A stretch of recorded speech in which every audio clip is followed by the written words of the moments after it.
In 2026, prison for the poor is more terrifying than any nightmare. Inside this prison, even turning off the lights at night costs money, and those without cash are doomed to sleepless nights. However, in this harsh environment, there is one way to make money. Handmade. Every day, the prison delivers a box containing a large crochet hook, red yarn, and an instruction manual. It took Kate an entire day to figure out how to use it. He made his first knitted hat for children, designed to protect their innocent little heads from the cold. When he delivered the hat to the window, he earned 20 cents. But this was far from enough. In the days that followed, he would need to work much harder to earn the $10,000 needed for legal fees. But in this prison, income comes with expenses. Daily electricity costs $1, and each meal also costs $1. Under these circumstances, saving money is nearly impossible. Days passed, and Nick's knitting skills became increasingly refined. He could now knit hats faster and in more varied styles. To save money, he slept with the lights on, ate only one meal a day, and even held off on using the bathroom since that cost 30 cents too. Through his relentless day and night work, he finally scraped together $5. With this money, Kate could call his mother, hoping she would lend him money to hire a lawyer. But the call never went through. The balance on the screen kept dwindling. When his mother saw her son's image from prison, she felt heartbroken and confused.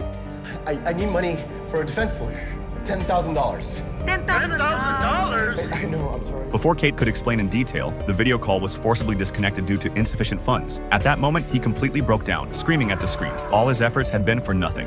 The next day, the protagonist lost his only hope. He stopped trying and instead spent his days playing around to pass the time. That day, Kate was working to earn meal money when the system suddenly notified him that his account had received $10,000. But because he was lost in sadness, he didn't notice that precious message. Soon, the 3-month deadline arrived, and the system once again asked if he would plead guilty. Kate now faced two paths: either admit guilt and accept a 45 to 47-year sentence, or hire a lawyer right now to mount a defense. Just as he felt utterly hopeless, he suddenly noticed an unread text message on the screen. The protagonist clicked on it in confusion and saw it was a notification of $10,000 transferred by his mother. His mother hadn't given up on him after all. This money meant he had enough for legal fees, so he immediately applied for a lawyer. After $10,000 was deducted from his account, the lawyer's photo appeared on screen. But the lawyer coldly told him that his case was very complicated. He shouldn't get his hopes up and should just plead guilty. With that, he hung up the phone. From beginning to end, Kate had no idea what crime he had committed. That day, he had simply been in a hurry and ran a few steps, only to be caught by a police drone. Now he had spent the $10,000 but hadn't gained the freedom he desperately wanted. Kate completely broke down, lying on his bed, losing interest in everything. Then the system announced that he had been declared not guilty. He could hardly believe what he heard. Turning around, he saw that the door was indeed wide open. The air of freedom healed his wounds. In that moment, all the unpleasant memories seemed to vanish. As he retrieved his belongings, it was as if nothing had ever happened. But Kate knew he could never return to that place again. Have you ever been to prison? Please leave a comment.